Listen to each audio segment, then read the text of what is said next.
आकाशवाणी भोपाल से प्रस्तुत हैं प्रादेशिक समाचार।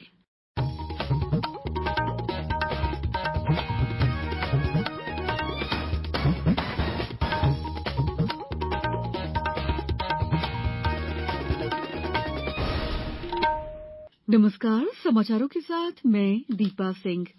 सबसे पहले मुख्य समाचार। प्रधानमंत्री नरेंद्र मोदी ने कहा कि पिछले 9 वर्ष में कई कर सुधारों से कारोबार करने में आसानी हुई है। चित्रकूट सहित रामवन पथ गमन मार्ग के सभी प्रमुख स्थलों का किया जाएगा विकास। मुख्यमंत्री आज इंदौर में एलिवेटेड कॉरिडोर का करेंगे शिलान्यास। और 67वीं शालेय राष्ट्रीय हैंडबॉल प्रतियोगिता शाजापुर जिले के शुजालपुर में 1000 खिलाड़ी हुए हैं शामिल।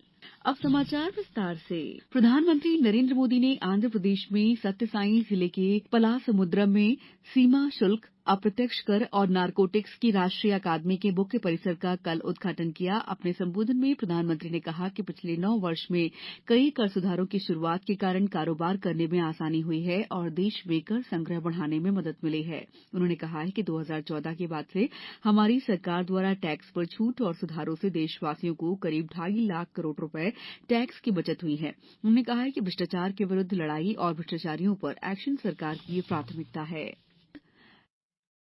श्री रामचंद्र पथ गमन न्यास की प्रथम बैठक कल चित्रकूट के ग्रामोदय विश्वविद्यालय में आयोजित की गई।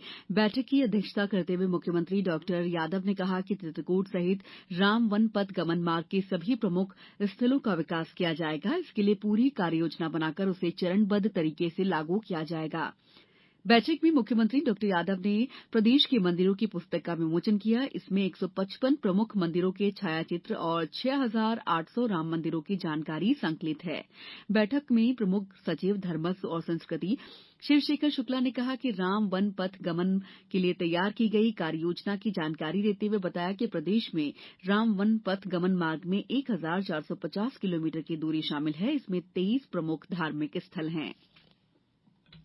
प्रदेश को वर्ष 2022 की राज्यों की स्टार्टअप रैंकिंग में लीडर के रूप में सम्मानित किया गया। केंद्रीय वाणिज्य और उद्योग मंत्री पीयूष गोयल ने कल भारत मंडपम में आयोजित राष्ट्रीय स्टार्टअप दिवस कार्यक्रम में मध्यप्रदेश को सम्मानित किया। सूक्ष्म लघु और मध्यम उद्यम विभाग के संचालक रोहित सिंह ने यह सम्मान ग्रहण किया। गौरतलब है कि मध्यप्रदेश सरकार ने फरवरी 2022 में नई स्टार्टअप नीति जारी की थी। इसके परिणाम स्वरूप राज्य में मान्यता प्राप्त स्टार्टअप की संख्या में 2 वर्ष की अल्पावधि में 108% की वृद्धि हुई है। प्रदेश में स्टार्टअप इकोसिस्टम के हितधारकों के लिए इंटरैक्टिव पोर्टल का निर्माण और स्टार्टअप को निवेशकों के सतत संवाद जैसे प्रयासों को भी सराहा गया है। प्रदेश के प्रत्येक जिले से एयर एम्बुलेंस का संचालन हो, जिससे गंभीर रोगियों को अच्छे चिकित्सा संस्थानों में उपचार के लिए हवाई सुविधा का लाभ प्राप्त हो। ये बात मुख्यमंत्री डॉक्टर यादव ने कल ग्वालियर से बेंगलुरु और ग्वालियर से दिल्ली और अयोध्या के बीच नई हवाई सेवाओं के शुभारंभ कार्यक्रम को वर्चुअली संबोधित करते हुए कही। उन्होंने कहा कि हवाई सेवाओं से पर्यटन, व्यापार, वाणिज्य की गतिविधियों और अन्य सभी आर्थिक गतिविधियों में वृद्धि संभव होती है।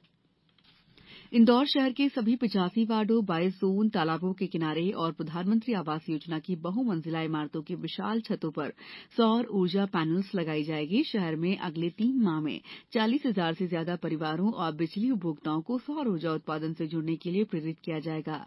महापौर पुष्यमित्र भार्गव ने कल स्मार्ट सिटी कार्यालय में सोलर सिटी के लिए आयोजित बैठक की अध्यक्षता करते हुए ये बात कही। उन्होंने कहा कि शहर सीमा में आए 29 गांव वाले क्षेत्रों में हाई मास सोलर से चलेंगे।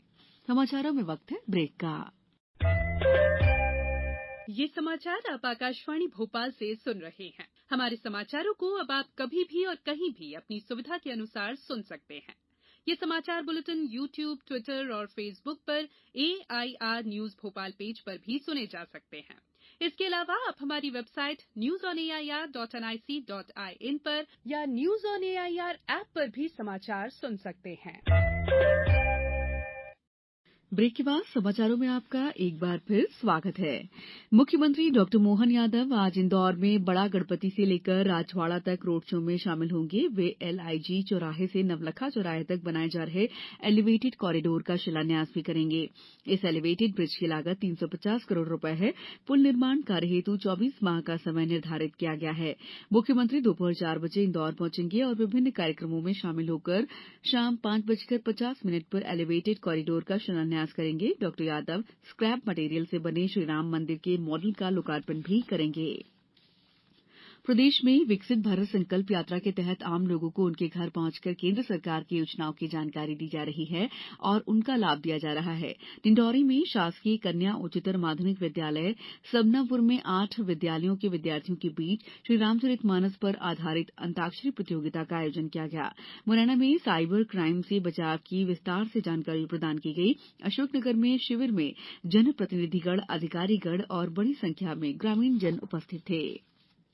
कांग्रेस नेता राहुल गांधी ने कल नागालैंड के कोहिमा में विस्वेमा गांव से भारत जोड़ो यात्रा की शुरुआत की। श्री गांधी ने द्वितीय विश्व युद्ध में नागालैंड में ड्यूटी के दौरान शहीद हुए सैनिकों को कोहिमा युद्ध स्थल पर पुष्पांजलि अर्पित की और श्रद्धांजलि दी। 67वीं राष्ट्रीय शालेय हैंडबॉल प्रतियोगिता शाजापुर जिले के शुजालपुर में आयोजित की जा रही है। इसमें देश के 34 राज्यों और संस्थाओं के करीब 1000 खिलाड़ी शामिल हो रहे हैं। 21 जनवरी तक चलने वाली स्पर्धा में आए खिलाड़ियों ने कल शुजालपुर में मार्च पास्ट निकाला। राष्ट्रीय शालेय हैंडबॉल प्रतियोगिता में 17 वर्ष आयु के खिलाड़ी बालक और बालिका दोनों श्रेणियों में शामिल होंगे। प्रतिदिन करीब 25 मैच खेले जाएंगे। कॉलेज मैदान पर उच्च शिक्षा मंत्री इंदर सिंह परमार के आतिथ्य में शुभारंभ कार्यक्रम हुआ। भारत और अफगानिस्तान के बीच क्रिकेट की 3 मैचों की T20 श्रृंखला का तीसरा और अंतिम मैच आज बेंगलुरु के एम चिन्नास्वामी स्टेडियम में खेला जाएगा। ये मैच शाम 7 बजे शुरू होगा। भारतीय टीम सीरीज में 2-0 की अजेय बढ़त बना चुकी है। इंदौर में हुए दूसरे मैच में भारत ने अफगानिस्तान को 6 विकेट से हराया, जबकि मोहाली में पहले मैच में भी भारत ने अफगानिस्तान को 6 विकेट से हराया था। रांची में महिलाओं के ओलंपिक हॉकी क्वालीफायर मुकाबलों में पूल बी के एक मैच में भारत ने कल इटली को 5-1 से हरा दिया। भारत की ओर से उदिता दुहान ने 2 गोल किए, जबकि दीपिका, सलीमा टेटे और नवनीत कौर ने एक-एक गोल किया। सेमीफाइनल में भारतीय टीम का मुकाबला बृहस्पतिवार को जर्मनी से होगा। अब कुछ समाचार संक्षेप में। खाद्य और पोषण सुरक्षा दलहन योजना के अंतर्गत किसानों को अनुदान की राशि सामग्री क्रय करने से पूर्व ई रूपी वाउचर के रूप में प्राप्त हो सके, इसके लिए ई रूपी पायलट प्रोजेक्ट में आगरमालवा जिले का चयन किया गया है। राज्यपाल मंगूभाई पटेल का 21 जनवरी को खंडवा जिले के जामनी गुर्जर में दौरा प्रस्तावित है। कार्यक्रम की तैयारियों के मद्देनजर कलेक्टर ने ग्राम जामनी गुर्जर पहुंचकर मौका स्थल का जायजा लिया।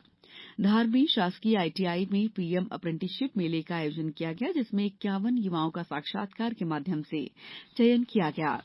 डिंडौरी कलेक्टर ने प्रधानमंत्री जनमन योजना के अंतर्गत बैगानटोला ग्राम खमरियामाल में चौपाल आयोजित कर लोगों को शासन की योजनाओं की विस्तृत जानकारी दी। पन्ना जिले के सलेहा के मंगल बाजार परिसर में कल से 3 दिवसीय श्री रामचरित लीला समारोह का शुभारंभ हुआ। जबलपुर में शासकीय श्याम सुंदर अग्रवाल स्नातकोत्तर महाविद्यालय सिहोरा में उच्च शिक्षा विभाग के आदेशानुसार सड़क सुरक्षा, नए यातायात नियम और लाइसेंस बनवाने की प्रक्रिया के संबंध में एक जागरूकता कार्यक्रम आयोजित किया गया। नीमच में राजस्व विभाग से संबंधित ग्रामीणों की समस्याओं के निराकरण के लिए विशेष राजस्व सेवा अभियान चलाया जा रहा है। कल भी सभी तहसीलों के 25 गांवों में राजस्व अधिकारियों द्वारा विशेष राजस्व शिविर लगाया जाएगा। गुना में कलेक्टर की अध्यक्षता में गणतंत्र दिवस समारोह मनाए जाने की तैयारियों के संबंध में बैठक का आयोजन किया गया। नामीबियाई चीता शौर्य का कल दोपहर में निधन हो गया। पोस्टमार्टम के बाद उसकी मौत का कारण स्पष्ट होगा। अंत में मुख्य समाचार एक बार फिर। प्रधानमंत्री नरेंद्र मोदी ने कहा कि पिछले 9 वर्ष में कई कर सुधारों से कारोबार करने में आसानी हुई है। चित्रकूट सहित रामवन पथ गमन मार्ग के सभी प्रमुख स्थलों का किया जाएगा विकास। मुख्यमंत्री आज इंदौर में एलिवेटेड कॉरिडोर का करेंगे शिलान्यास। और 67वीं शालेय राष्ट्रीय हैंडबॉल प्रतियोगिता शाजापुर जिले के शुजालपुर में 1000 खिलाड़ी हुए हैं शामिल। इस बुलेटिन में इतना ही। दीजिए इजाजत। नमस्कार।